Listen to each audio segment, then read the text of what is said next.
Sounds kind of like a cattle ranch, like some country stuff. Have you ever noticed that one person speaking with a country accent makes other people want to speak automatically with a country accent? Like it's like contagious or something like that? Infectious. That's pretty cool. I didn't know that until you said it right now. It made me want to speak in a country accent because you were doing it. Mikey Dojo, yeah. They're gonna be like that. It sure is. Mikey Dojo.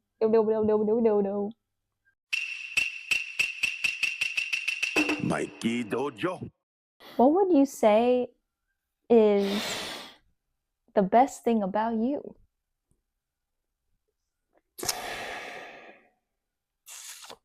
That I'm aware of the experience that I'm having. I think a lot of people aren't even aware of it, which is the point of life. That's what I would say. It helps me in so many ways. Resolve situations if they're disordered, or really take into what's happening so I can expound on it to make it even better, or lengthen it, or whatever is necessary for the situation. Why do you think you're so sexy? Like, not why do you think you're so sexy, but like, why is it that you are so sexy? Type of, why do you think you're so sexy? I believe that sexy itself is just an interpretation of life. So whenever you see something that's alive and truly living, it looks beautiful and majestic, like an animal in nature, like a tiger, or like dudes to girls and women to men and stuff like that. The more life that's beaming from them, they're usually more attractive without, thought. So I believe that the thing that hinges on any sort of attraction or admiration, aesthetics, beauty, primarily is derived from me truly living and being that life. That's what I would say. You could put makeup on to try to fool it. Like, these are the attributes of life, like rosy cheeks, or like red lips, like color and stuff like that, like colored contacts or hair. You can do a lot of stuff because color is the like the frequency and the vibrance of life itself. When something's dead, it's dull. Like, you usually don't see something rotting that's like shiny. Like, if something's rotting, it's like dull and lacks color. But when the meat is fresh, or the thing is fresh, even like plants, when they're dead, they shrivel up. They don't reflect color as well. So people will put color on, colorful suits, colorful dresses, makeup, all this other stuff. Even guys wear makeup and contacts, all kinds of stuff. Frosted tips, highlights, all kinds of stuff to try to imitate what life actually is. But when you find what life actually is, like we mentioned, like in the guide, and you like grab onto that, you live from it. So everything about you becomes that radiance, that reflectiveness of light and life. It's very attractive, There's a lot of guys who come up to me and like, dude, I'm not even into men, but you are just something else. And I'm like, thank you, I appreciate that. And it happens all the time, usually every day, anywhere I go out, So men, women, kids will just stare at me. They're like, wow. I'll give them a high five. They're like, yeah, they freak out. Like, oh my God, I got a high five. Older people, even older people, like, if I was 30 years younger or something, whatever, whatever. So the animals will like stare. So I think it's just life, because like every conscious thing is here to live, to life. Like, that's why even the amoebas go towards the food. They're searching. The plants will grow towards the sun. Everything's going towards life itself. It wants more life. So whenever somebody taps into that and they radiate it, that's what draws people in. It's beyond, sexy is a term for it, but it's literally people saying like, I just want to live.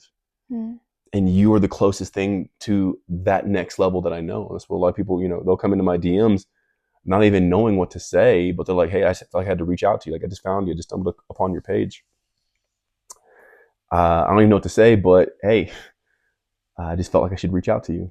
And it's because they're actually reaching for life. They want life. Everybody wants to live.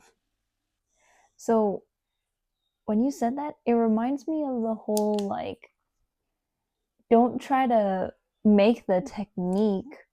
You do the technique after, but still like a good message is a good message. You don't have to do like all these tricks and manipulation and all that stuff.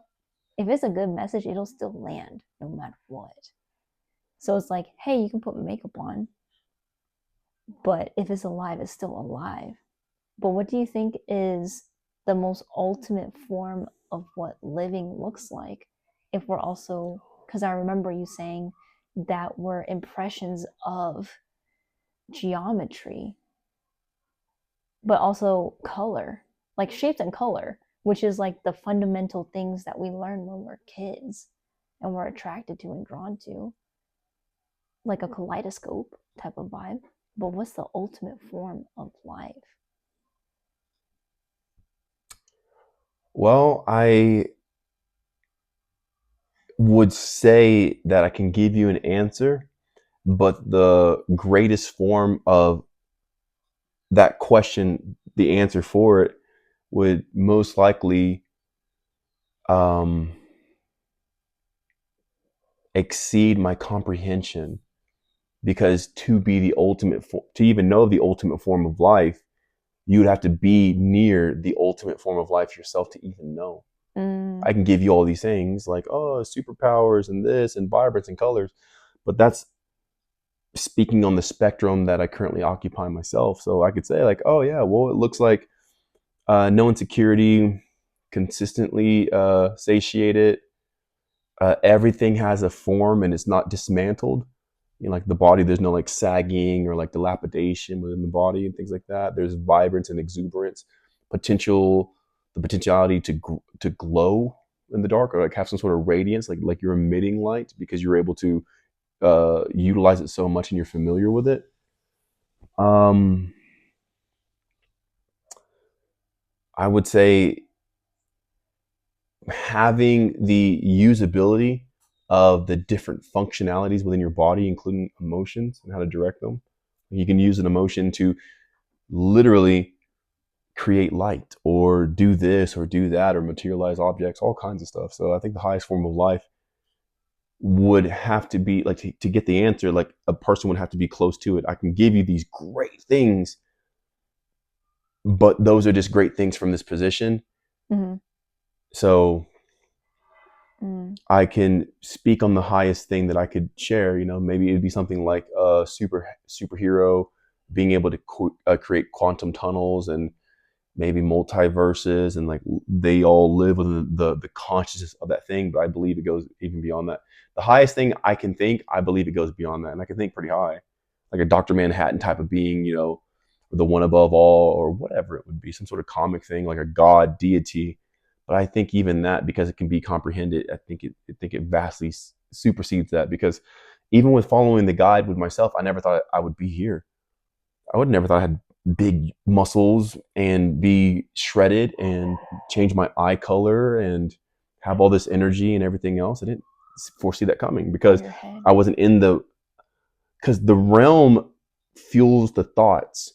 So whatever your realm is filled with will fuel the thoughts that you're having. Now, you still have to have the thoughts on purpose. So it's not like you're going to automatically just have these high thoughts.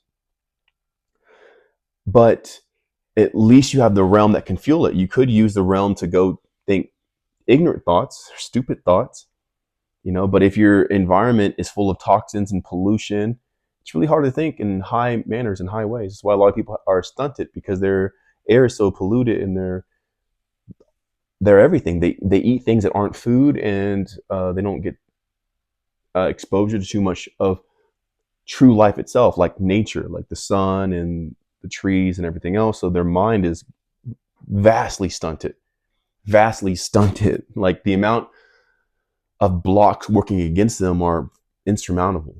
But when you remove those things and you have a realm that it triggers expansion and growth, and it fuels these types of thoughts, it's when you have that, you can actually direct your thought into these higher ways. And I think that even running off of that, even the highest thing I could think, I believe it wouldn't even scratch what the actual truest life is.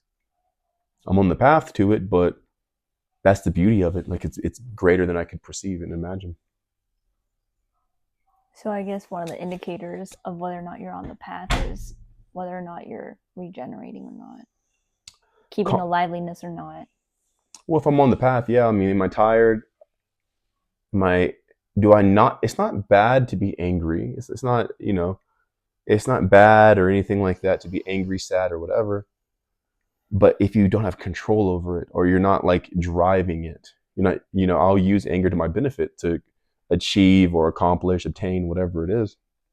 But if you have no control over those emotions, if you don't have any energy, if your body starts to look dilapidated, if you consume or sleep and you still don't feel charged, all those things are saying, hey, or you have an illness, a sickness, a disease, confusion, all those things are like signs that the person's on the wrong path and they're doing it wrong. And there's no pride in it. Like, it doesn't matter if you're on the wrong path. Just, we all get on the wrong path. I've been on the wrong path. I correct myself daily. Like, I do check-ins, moment by moment. Like, is this the right thing? Is this the right thing? And I'm like, okay, I'll go to the checklist. How do I feel? What am I experiencing? So I just go through the checklist of everything, and I make sure that, I'm expanding versus contracting, because it's not really life or death. Are you expanding? Because when a tree's living, it grows. When things are living, it grows. When it's not living, it's contracting, and it shrivels up and it goes inward. So I just go through the list, moment by moment, second by second. And when your mind is charged, it's very easy to go to the list, all the checks. But if your mind isn't charged, it sounds like a daunting task. Like, oh my God, you go through, you check every second, every moment. You can have different, in a sense, programs or operations coinciding with one another simultaneously as you're existing in life, which is the point of having a conscious itself, is to make it a super conscious. Super conscious being your main, tagged along with secondary. My primary focus in my conscious is like here now, like focusing on what we're focused on, but in the background I'm thinking like, okay, is my environment safe? Am I here? Am I doing this? How's my checks and everything else, which makes it super. Okay. Thanks, Michael. You're so welcome.